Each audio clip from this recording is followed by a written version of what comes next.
কিন্তু সর্বোচ্চ 2টা ইলেকট্রন থাকতে পারে। এবং দেখো 2 এবং 8-এর সাথে কিন্তু তোমার এই পরমাণুগুলোর এক ধরনের ভালোবাসা রয়েছে। কেন? কারণ হচ্ছে সর্বশেষ কক্ষপথে যদি 2টি বা 8টি ইলেকট্রন থাকে তাহলে কিন্তু তারা অধিক সুস্থিত। 2টি শুধুমাত্র হিলিয়ামের মধ্যে থাকবে 2টি ইলেকট্রন।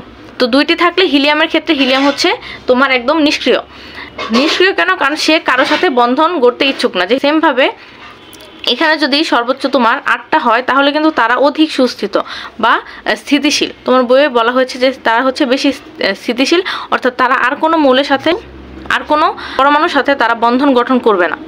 এবং দেখো ইলেকট্রন, এখানে একটা গুরুত্বপূর্ণ কথা হচ্ছে যে ইলেকট্রন প্রবাহের জন্য প্রথম কথা আমাদের প্রয়োজন হচ্ছে মুক্ত ইলেকট্রন।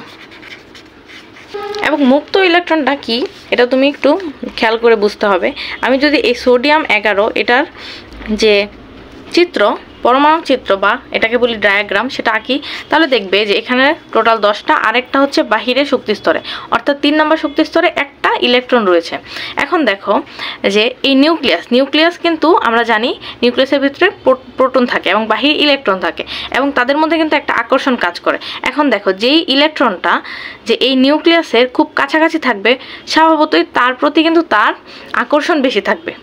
আস্তে আস্তে ইলেকট্রন যত দূরে যেতে থাকবে এই নিউক্লিয়াসের প্রতি কিন্তু সেই ইলেকট্রনের আকর্ষণ কমতে থাকবে। যেমন ধরো ওয়াইফাই লাইনের মতো, তুমি যদি রাউটার একদম নিচে দাঁড়াও তাহলে কিন্তু অনেক বেশি তুমি স্পিড পাবে বা কানেকশন পাবে, কিন্তু আস্তে আস্তে দূরে চলে যাও আস্তে আস্তে কিন্তু কানেকশনটা তোমার কমতে থাকবে। তো সেমভাবে কিন্তু এই ইলেকট্রনের ক্ষেত্রে যে ইলেকট্রনটা সবচেয়ে কাছে থাকবে তার প্রতি কিন্তু নিউক্লিয়াসের আকর্ষণটা অনেক বেশি থাকবে, আর যে ইলেকট্রনটা একটু দূরে থাকবে তার প্রতি এই নিউক্লিয়াসটা বেশি গুরুত্ব দিবে না, অর্থাৎ এই ইলেকট্রনটা কিন্তু প্রায় মুক্ত অবস্থায় থাকে। দেখো আমি যেহেতু বলেছি যে সর্বশেষ কক্ষপথে যদি 8টা ইলেকট্রন থাকে তার মানে সে হচ্ছে একটু সুস্থিত বা সে হচ্ছে স্থিতিশীল। প্রত্যেকটা পরমাণু কিন্তু চায় যে তাদের সর্বশেষ কক্ষপথে এই 8টা ইলেকট্রন থাকুক। তো সোডিয়ামের যেহেতু একটা ইলেকট্রন এক্সট্রা রয়েছে তাই সে কি করে এই ইলেকট্রনটা সহজেই ত্যাগ করে দেয় যখন সে যৌগ গঠন করে। আমরা জানি এই পরমাণুগুলো আরেকটা পরমাণুর সাথে যুক্ত হয়ে যৌগ গঠন করে। তো সে কিন্তু একটা ইলেকট্রন দিয়ে দিবে, দান করে দিবে, সে এই ইলেকট্রনকে সহজেই ছেড়ে দিবে এবং ছেড়ে দেওয়ার ফলে কি হবে, সে বাহির স্তরে কিন্তু এই 8টা ইলেকট্রন থাকবে এবং সে কিন্তু এই 8টা ইলেকট্রন থাকলে খুব খুশি, যার কারণে সে একটা ইলেকট্রনকে ত্যাগ করে দিয়েছে। তো দেখো এই যে একটা ইলেকট্রন না, এই একটা ইলেকট্রন কিন্তু তোমার মুক্ত ইলেকট্রন। এবং সেমভাবে আমি কিন্তু একটু আগে দেখিয়েছি যে যতগুলো ধাতু রয়েছে সবগুলার সর্বশেষ কক্ষপথে একটা বা 2টা ইলেকট্রন এরকম থাকে এবং যাদেরকে সে ছেড়ে দেয় এবং এগুলো মুক্ত হয়ে ঘুরতে থাকে। ধরো যে রাস্তার মধ্যে কিছু গরু ছাগল থাকে যেগুলোকে তার মালিক ছেড়ে দেয়, ওরকমভাবে মুক্ত হয়ে ঘুরতে থাকে। তো এবং এভাবে কিন্তু ইলেকট্রন পরিবহন করে এবং এগুলো কিন্তু একে অপরের সাথে খুব শক্তভাবে আটকে থাকে। বাকি যেই ইলেকট্রনগুলো এগুলো কিন্তু বিদ্যুৎ পরিবহন করে না। তো দেখো তোমার বইয়ে কিন্তু অনেক ধরনের লাইন রয়েছে, তো যেই সকল লাইন তোমার জন্য খুবই গুরুত্বপূর্ণ বা যেগুলো পড়লেই বোঝা যাবে যে তুমি ফুল কনসেপ্টটা বুঝতে পেরেছো, সেই সকল লাইন আমি তোমাদের দাগিয়ে দিচ্ছি। প্রথম হচ্ছে দেখো ইলেকট্রন বিন্যাস। দেখো বলেছে একটি পরমাণু নিউক্লিয়াসে যে কয়টি প্রোটন থাকে বাইরে কি ঠিক সেই কয়টি ইলেকট্রন থাকে, অর্থাৎ একই কথা অসংখ্যবার বলছে, তো ভালো হয় যে তুমি মুখস্থ করে নাও। স্বাভাবিকভাবে আমরা জানতে চাইবো সেগুলো কিভাবে থাকে। সবগুলো ইলেকট্রন কি এক জায়গায় এলোমেলোভাবে থাকে? না, কখনোই থাকে না এলোমেলোভাবে, সেটা সুশৃঙ্খলভাবে বিন্যস্ত থাকে। সেগুলো নিউক্লিয়াস থেকে নির্দিষ্ট দূরত্বে নির্দিষ্ট কক্ষপথ, এই যে কক্ষপথ, এগুলো হচ্ছে কক্ষপথে থাকে। এক কক্ষপথে একটি মাত্র ইলেকট্রন থাকে না, আরও বেশি সংখ্যক থাকে এবং একটি কক্ষপথে কয়েকটি ইলেকট্রন থাকবে, সেটিও পদার্থবিজ্ঞানের সূত্র দিয়ে নির্দেশ করা আছে। হ্যাঁ, একটা সূত্র আছে, সূত্রটা তোমার বই বলেনি তাই আমি তোমাদের বলিনি, তো তোমরা জাস্ট মনে রাখলে যথেষ্ট। যে প্রথম কক্ষপথে 2টি, দ্বিতীয় কক্ষপথে সর্বোচ্চ 8টি থাকতে পারবে, তৃতীয়তে সর্বোচ্চ 18টি থাকতে পারবে এবং চতুর্থটিতে তোমার না জানলেও চলবে। যা বলেই দিলাম, তুমি 2n² সূত্র দিয়ে বের করে নিবে। 2n², অর্থাৎ n হচ্ছে কক্ষপথের সংখ্যা আর 2 হচ্ছে সূত্রের 2। এটার সাথে তুমি n হচ্ছে, ধরো যে আমি 4 নম্বর কক্ষপথে কয়টি ইলেকট্রন থাকবে সেটা বের করতে যাচ্ছি, তাহলে লিখবো 4 আর হোল স্কোয়ার দিব, কত হয় 4 4 16, 16 দুগুণ হচ্ছে 32। আবার ধরো যে আমি 3 নম্বর শক্তি স্তরে কয়টা ইলেকট্রন থাকতে পারবে সেটা বের করব, তাহলে n এর জায়গায় লিখবো হচ্ছে 3 আর এটার স্কোয়ার দিব, সূত্রের স্কোয়ার। এবং এটা যদি করি আগে স্কোয়ারটা গুণ করি, তাহলে 3 × 3 হচ্ছে 3 3 9, 9 দুগুণে 18, এই যে 3 নম্বর শক্তি স্তরে 18টা। আবার সেমভাবে যদি 2 নম্বরটা বের করতে চাও, এখানে জাস্ট 2 বসাবা, দেখবে 8টা আসবে। দেখো একটি ইলেকট্রন কোন কক্ষপথে আছে তার উপর সেই ইলেকট্রনের শক্তি নির্ভর করে। কাজেই কক্ষপথগুলোকে শক্তি স্তর বলা হয়। আমরা যদি একটি সোনার পরমাণু অর্থাৎ গোল্ডের পরমাণুর কথা চিন্তা করি, ভেতরে কক্ষপথের ইলেকট্রন খুবই শক্তভাবে নিউক্লিয়াসের আকর্ষণে আবদ্ধ থাকে এবং তাই সেটাকে সরাতে অনেক বেশি শক্তি দিতে হয়। আবার বাইরের কক্ষপথের ইলেকট্রনগুলো খুবই দুর্বলভাবে, আমি যে কথাটা বলেছি না যে যত একটু দূরে থাকে তত আকর্ষণ কমে যায়, ওইরকমভাবে আকর্ষণ কমে যাবে এবং কি হয়, খুব সহজে সেগুলো মুক্ত হয়ে যায় বা মুক্ত করে নেওয়া যায়। বিদ্যুৎ পরিবহনের জন্য এই যে দেখো খুব ইম্পর্টেন্ট লাইন, বিদ্যুৎ পরিবহনের জন্য এই মুক্ত ইলেকট্রনগুলো দরকার হয়, যার কারণে কিন্তু সোনা খুবই ভালো বিদ্যুৎ পরিবাহী। একটি পরমাণুর ইলেকট্রন সংখ্যা যত বেশি হবে তার ইলেকট্রনগুলো সাজানোর জন্য বেশি কক্ষপথের প্রয়োজন হবে। আমি কিন্তু এই কথাটা বলেছি এর আগেও। অর্থাৎ দেখো ইলেকট্রন সংখ্যা যত বেশি তার জন্য তাকে রাখার জন্য কক্ষপথও বেশি দিতে হবে। আবার একেবারে বাইরের যে কক্ষপথ, একদম শেষ যে কক্ষপথ, সেটার ইলেকট্রনগুলো কিভাবে আছে সেটাই তার ধর্মকে নির্ধারণ করে। যেমন সে কি ধাতু হবে, অধাতু হবে, আর নাকি গ্যাস হবে, তরল হবে, নাকি নিষ্ক্রিয় হবে। যেমন নিষ্ক্রিয় পদার্থে আমি বলেছি সর্বশেষ কক্ষপথে 8টা ইলেকট্রন থাকে। তারপরে ধাতুর কয়টা থাকে, ধাতুর হচ্ছে 1টা 2টা থাকে। আচ্ছা নিউক্লিয়াস কি, দেখো নিউক্লিয়াসের কথা বলার সময় প্রতিবার তোমার মনে করে দেওয়া হয়েছে যে নিউক্লিয়াসটা খুবই ছোট। পরমাণুর তুলনায় সেটি কত ছোট শুনলে তোমরা নিঃসন্দেহে হতবাক হয়ে যাবে। এই নিউক্লিয়াসের ব্যাসার্ধ প্রায় লক্ষ লক্ষ গুণ ছোট। একটা পরমাণুর ভেতরে বলতে গেলে দেখো পুরোটাই ফাঁকা থাকে, ঠিক আছে। আর এখানে একটা উদাহরণ দিয়েছে যে কতটুকু জায়গা তোমার ফাঁকা থাকে। দেখো পৃথিবীকে চাপ দিয়ে যদি এই ফাঁকা জায়গাটায় ভরাট করে ফেলা যেত তাহলে পুরো পৃথিবীটাই একটা ফুটবল মাঠে রেখে দেওয়া যেত। এর ভেতরে খুবই একটা ছোট্ট জায়গায় প্রোটনকে গাদাগাদি করে থাকতে হয়। দেখো প্রোটনকে কত কষ্ট করে থাকতে হয়। তো বৈদ্যুতিক বলের বেলায় বিপরীত চার্জ, দেখো এই যে বিপরীত চার্জ পরস্পরকে আকর্ষণ করে, আর একই চার্জ, এই দেখো একই charge positive positive negative negative একই চার্জ বিকর্ষণ করে। কাজে একটি নিউক্লিয়াসের ভেতরে যদি গাদাগাদি করে থাকা পজিটিভ চার্জে প্রোটনগুলো কি করে, প্রোটনগুলো এই যে পরস্পরের প্রচণ্ড বেগে বিকর্ষণ করে এবং বিকর্ষণ কমানোর জন্য নিউক্লিয়াসে সবসময় প্রোটনের, এই যে বলেছি না বিকর্ষণ কমানোর জন্যই এই নিউট্রনকে পাহারাদার হিসেবে রাখা হয়। সবসময় প্রোটনের সমান সংখ্যক আরও বেশি নিউট্রন, মানে সমান সংখ্যক নিউট্রন থাকে এবং বেশিও থাকতে পারে নিউট্রন। একটি নির্দিষ্ট মৌলিক পদার্থের পরমাণুতে কয়টি ইলেকট্রন এবং কয়টি প্রোটন সেটি নির্দিষ্ট থাকলেও এই যে নিউট্রন কিন্তু একেবারে সুনির্দিষ্ট না যে এগুলাই থাকবে। যেমন প্রোটন সংখ্যা নির্দিষ্ট এগুলাই থাকবে এবং ইলেকট্রনে কিন্তু প্রোটনের সমান থাকবে, কিন্তু নিউট্রন কিন্তু কম বেশি থাকতে পারে। এটা আমি বারবার বলছি।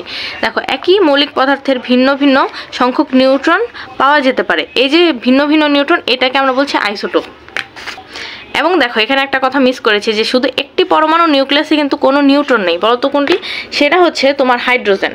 কারণ হাইড্রোজেনের তোমার পারমাণবিক সংখ্যাই হচ্ছে একটা। মানে ধরো যে এটা হচ্ছে হাইড্রোজেন, হ্যাঁ এটা হচ্ছে তার নিউক্লিয়াস। এখন হাইড্রোজেনের পারমাণবিক সংখ্যা হচ্ছে 1, অর্থাৎ তার প্রোটন সংখ্যা 1।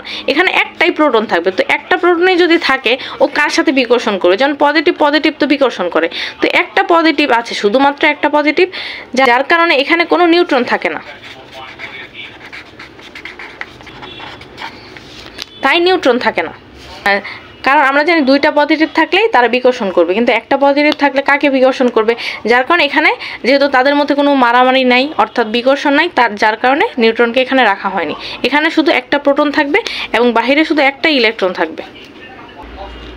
এই যে শুধু একটি পরমাণু নিউক্লিয়াসে কোনো নিউট্রন নেই, সেই নিউক্লিয়াসে বিকর্ষণ করার জন্য দ্বিতীয় প্রোটনও নেই। হ্যাঁ একটাই তো, নিশ্চয়ই বুঝতে পারছো, সেটি হচ্ছে হাইড্রোজেনের পরমাণু। একটি নিউট্রনের ভর এবং প্রোটনের ভর খুবই কাছাকাছি। সেটি ইলেকট্রনের ভর থেকে 2000 গুণ বেশি। মানে ইলেকট্রনের কত কম ভর? ইলেকট্রন এত হালকা যে পরমাণুর ভর হচ্ছে নিউট্রন এবং প্রোটনের ভর। অর্থাৎ দেখো ইলেকট্রনকে কিন্তু এখান থেকে বঞ্চিত করা হয়েছে, শুধু নিউট্রন আর প্রোটনের এই ভরটাকে আমরা ধরেছি। আচ্ছা তেজস্ক্রিয়তা কি দেখি। এ পর্যন্ত 118টি মৌল পাওয়া গেছে, তার মধ্যে 98টি প্রাকৃতিক। তো প্রকৃতি খুবই ভালো, সেটা হচ্ছে স্থিতিশীল পরমাণু থাকে প্রকৃতিতে। কিন্তু কৃত্রিমভাবে যেসব মৌলগুলো তৈরি করা হয় না সেগুলো কিন্তু অস্থিতিশীল থাকে, অর্থাৎ সেগুলো নিউট্রন সংখ্যা কিন্তু সমান থাকে না, তার নিউক্লিয়াসের মধ্যে গণ্ডগোল থাকে। একটি পরমাণুকে অস্থিতিশীল বলি কখন বলি? যখন হচ্ছে তার নিউক্লিয়াসটি অস্থিতিশীল থাকে।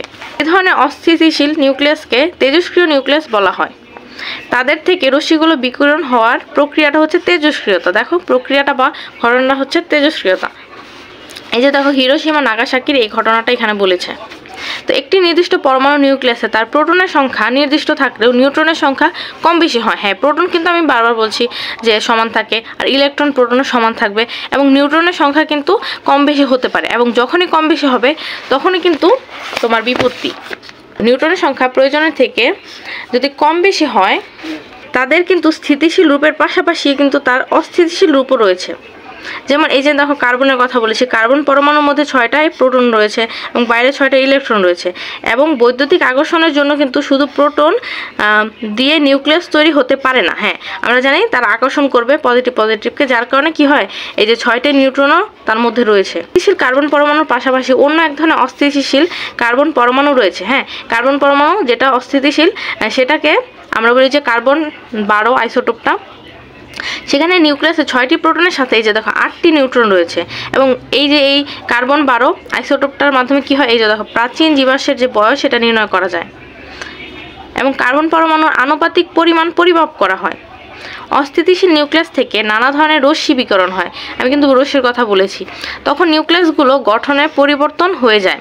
তেজস্ক্রিয় নিউক্লিয়াস থেকে যে রশ্মিগুলো বের হয় তার নাম হচ্ছে এই যে আলফা, বেটা এবং গামা রশ্মি।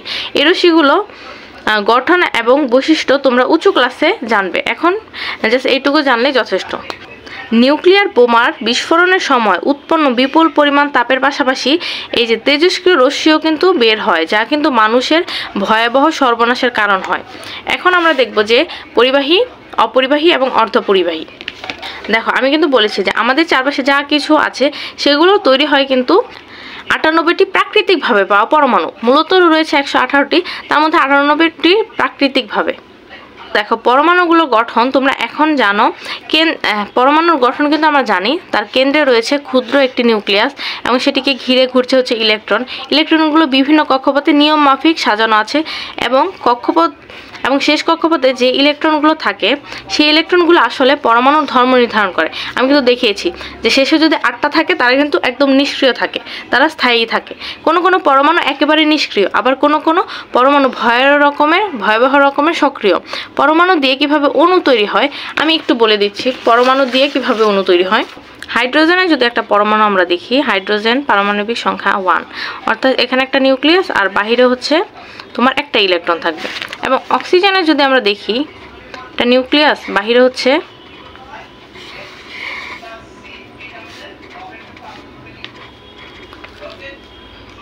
একটা অক্সিজেনের পরমাণু, ঠিক আছে, এই দুইটা হচ্ছে পরমাণু, অর্থাৎ এটা হচ্ছে ক্ষুদ্র একক। তো দেখো এটা হচ্ছে অক্সিজেনের একটা পরমাণু, এটা হচ্ছে হাইড্রোজেনের একটা পরমাণু। এখন আমি কিন্তু এর আগের ক্লাসগুলোতে তোমাদের বলেছি যে পানির সংকেত হচ্ছে H2O। এখন এই যে H2O এটা কিন্তু একটা অণু, আর এই দুটো হচ্ছে পরমাণু। এগুলোর সাইজ কিন্তু অনেক ক্ষুদ্র, আমি কিন্তু দেখিয়েছি খাতার মধ্যে বড় মনে হচ্ছে, কিন্তু এগুলো কিন্তু অনেক ক্ষুদ্র সাইজ, পরমাণু কিন্তু অনেক ক্ষুদ্র। এবং দেখো এই দুইটা পরমাণু মিলে একটা অণু তৈরি হচ্ছে, এই যে পানির অণু। যেমন ধরো দুইটা হাইড্রোজেন, এখানে কিন্তু দুইটা হাইড্রোজেন পরমাণু রয়েছে এবং একটা অক্সিজেন পরমাণু রয়েছে। দুইটা হাইড্রোজেন এবং একটা অক্সিজেন পরমাণু সমন্বয়ে কিন্তু এই যে পানির অণু গঠন হয়েছে। অর্থাৎ দেখো অণু তো অণু, পরমাণু হচ্ছে এই অণুর থেকে ছোট। অণুই তো হচ্ছে ছোট এবং এই পরমাণু হচ্ছে এই অণুর থেকে আরো বেশি ক্ষুদ্র। দেখো অণু তৈরি হয় পরমাণু দিয়ে, কিন্তু এই যে অণু তৈরি হয় সেটি যখন পড়বে তখন তোমরা বিষয়গুলো আরো ভালোভাবে জানবে। আচ্ছা যাই হোক, পরমাণু শেষ কক্ষপথের বৈশিষ্ট্য দিয়ে আমরা বেশ কিছু পরমাণুকে দুই ভাগে ভাগ করি শেষ কক্ষপথের বৈশিষ্ট্য দিয়ে, এবং সেটা হচ্ছে ধাতু অধাতু। আমি কিন্তু বলেও দিয়েছি যে কিভাবে আলাদা করবে। ধাতুর সর্বশেষ কক্ষপথে একটা বা দুইটা অথবা ধরো তিনটাও থাকতে পারে, তিনটা থাকলেই মনে করবে সেগুলো হচ্ছে ধাতু। তা যেমন হচ্ছে সোনা, রূপা, লোহা, আমরা জানি এগুলো হচ্ছে ধাতু। আর ধাতুর বেশ কয়েকটি বৈশিষ্ট্য আছে, তার মধ্যে সবচেয়ে সাধারণ বৈশিষ্ট্য হচ্ছে তারা তাপ ও বিদ্যুৎ পরিবহন করে। তাই ধাতুগুলো কেন বিদ্যুৎ এবং তাপ পরিবহন হয় সেটিও কিন্তু ব্যাখ্যা করতে হবে যে কিভাবে তারা বিদ্যুৎ পরিবহন করে। ধাতু জাতীয় পরমাণুগুলো শেষ কক্ষপথে যে ইলেকট্রন থাকে সেগুলো সাধারণত খুব দুর্বলভাবে আটকে থাকে। কেন দুর্বলভাবে আটকে থাকে? কারণ হচ্ছে তারা কিন্তু ধরো এই নিউক্লিয়াস থেকে একটু দূরে অবস্থান করে, এবং যেহেতু একটা থাকে এবং দূরে অবস্থান করে সেটা সহজেই ত্যাগ করে দেয় এবং সেই ইলেকট্রনটা মুক্ত হয়ে যায় এবং এইভাবে বিদ্যুৎ পরিবহন করে ধাতুতে। সাধারণত খুব দুর্বলভাবে আটকে থাকে, প্রায় মুক্ত, এবং খুব সহজেই সেটি কিন্তু এক পরমাণু থেকে অন্য পরমাণুতে যেতে পারে। যেহেতু তাপ এবং বিদ্যুৎ পরিবহন হয় এই ইলেকট্রন দিয়ে, তাই এই ধাতুর পরমাণুতে যে প্রায় মুক্ত ইলেকট্রন থাকে সেগুলো দিয়ে কিন্তু খুব সহজে বিদ্যুৎ পরিবহন করা হয়। এক লাইন আবার বলেছি। এবং দেখো অধাতুর পরমাণু শেষ কক্ষপথে প্রায় মুক্ত কোনো ইলেকট্রন নেই। দেখেছো, অধাতুর শেষ কক্ষপথে মুক্ত ইলেকট্রন নেই, এটা আমি বলে দিচ্ছি। দেখো, তাই সেখানে বিদ্যুৎ পরিবহন করে না। অধাতুর পরমাণুর শেষ কক্ষপথে প্রায় মুক্ত কোনো ইলেকট্রন নেই, তাই সেখানে বিদ্যুৎ প্রবাহিত করার জন্য কোনো ইলেকট্রন নেই। যেমন কি দেখো, সালফার, ফসফরাস, নাইট্রোজেন, এগুলো হচ্ছে অধাতু। আচ্ছা, অধাতু না, দ্বারা আমি তোমাদের পর্যায় সারণীতে এই সকল পদার্থের অবস্থানগুলো দেখাচ্ছি। সালফার, তারপর হচ্ছে ক্লোরিন, তারপর হচ্ছে ফসফরাস, তারপর হচ্ছে এই যে ক্লোরিন, দেখো ফসফরাস, সালফার, ফ্লোরিন, ক্লোরিন, এই যে নাইট্রোজেন, এরা কিন্তু তোমার অধাতু। কেন অধাতু সেটা বুঝতে পারবে তুমি যদি তার ইলেকট্রন বিন্যাস করো তাহলে।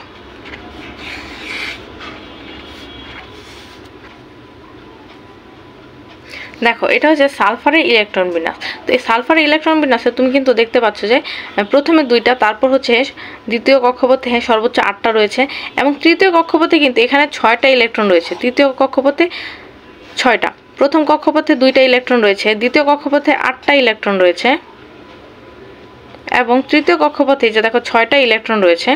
একটা সোডিয়ামের ক্ষেত্রে, সোডিয়াম কিন্তু ধাতু ছিল। দেখো, সোডিয়াম কিন্তু এই যে সোডিয়াম Na, এটা কিন্তু ধাতু ছিল, এবং ধাতুরা কিন্তু একটা ইলেকট্রন থাকে। আমি বলেছি ধাতুর সর্বশেষ কক্ষপথে 1টা, 2টা বা 3টা ইলেকট্রন থাকে, যার কারণে তারা কিন্তু ইলেকট্রনগুলো ছেড়ে দেয়, যার কারণে এরা মুক্ত হয়ে যায় এবং ইলেকট্রন পরিবহন করে। কিন্তু এই যে অধাতুর, এখানে যেসব অধাতু বলা হয়েছে তাদের যদি ইলেকট্রন বিন্যাস করো তাহলে দেখবে যে সর্বশেষ কক্ষপথে কিন্তু এই যে 6টা বা কারো 7টা বা কারো হচ্ছে 5টা এরকম ইলেকট্রন থাকে। তো এতগুলো ইলেকট্রন কিন্তু একসাথে তারা ত্যাগ করতে পারে না, ঠিক আছে? এত সংখ্যক ইলেকট্রন তারা একসাথে ত্যাগ করতে পারে না, যার কারণে কি হয়, তাদের মধ্যে কোনো মুক্ত ইলেকট্রনের সৃষ্টি হয় না এবং তারা হচ্ছে বিদ্যুৎ পরিবহন করে না। পরিবাহী এবং অপরিবাহী পরমাণু ছাড়াও কিছু পরমাণুকে অর্ধপরিবাহী, ইংলিশে আমরা বলি সেমি কন্ডাক্টর, সেমি শব্দের অর্থ হচ্ছে অর্ধ, ধাতু বিদ্যুৎ পরিবাহী, এবং সেগুলো হচ্ছে কন্ডাক্টর, ঠিক আছে? কন্ডাক্টর মানে বিদ্যুৎ পরিবহন যারা করে। কাজে সেমি কন্ডাক্টর শব্দটি বুঝতে পারছো, এমন এক ধরনের পরমাণু যেগুলো হচ্ছে পুরোপুরি পরিবাহী নয় এবং বিশেষ অবস্থায় কিন্তু পরিবহন করতে পারে, তাদেরকে আমরা বাংলায় অর্ধপরিবাহী এবং ইংলিশে সেমি কন্ডাক্টর বলি। দেখো, এই ধরনের পরমাণুতে শেষ কক্ষপথে বিদ্যুৎ প্রবাহ করার জন্য প্রায় মুক্ত কোনো ইলেকট্রন কিন্তু থাকে না। কিন্তু যদি পরমাণুকে উত্তপ্ত করা হয়, এখানে একটা কথা আছে, যদি তাপ দাও তুমি তাহলে কি হয়, তাপ শক্তি কিন্তু পরমাণু গ্রহণ করে এবং সে কি করে, শেষ কক্ষপথ থেকে একটি ইলেকট্রনকে সে প্রায় মুক্ত করে নিয়ে আসতে পারে। বলেছি যে মুক্ত যেহেতু করতে পারে, যার কারণে কি হয়, মুক্ত ইলেকট্রনটি বিদ্যুৎ পরিবহন করে। অন্যভাবে বলা যায়, কোনো কোনো বিশেষ ধরনের বিদ্যুৎ অপরিবাহী পরমাণুকে যদি তুমি উত্তপ্ত করো তাহলে বিদ্যুৎ পরিবাহীতে সেটা পরিণত হবে। এই ধরনের পরমাণুকে আমরা কি বলি, অর্ধপরিবাহী বা সেমি কন্ডাক্টর বলি। আর সবচেয়ে বহুল পরিচিত হচ্ছে সেমি কন্ডাক্টর, সেটা হচ্ছে সিলিকন। আমাদের যে ইলেকট্রনিক্স সামগ্রী, যেমন তুমি যেই ফোনটাতে ভিডিওটা দেখছো বা আমি যেই ফোন দিয়ে ভিডিও করছি, সেটার মধ্যে হচ্ছে তোমার সেমি কন্ডাক্টরের একটা ব্যবহার রয়েছে এবং এটা খুবই গুরুত্বপূর্ণ। এই সেমি কন্ডাক্টর তুমি যদি আরও ভবিষ্যতে পড়াশোনা করো বিস্তারিত অনেক কিছু জানতে পারবে। দেখো ইলেকট্রনিক্সের মধ্যে এক ধরনের যুগান্তকারী পরিবর্তন এনেছে হচ্ছে এই যে এই সেমিকন্ডাক্টর বা এই যে অর্ধপরিবাহী। এই সেমিকন্ডাক্টর ছাড়া তুমি ইলেকট্রনিক্স এই প্রযুক্তিতে এত চমৎকারভাবে তুমি কখনো এটা বিকশিত করতে পারতে না।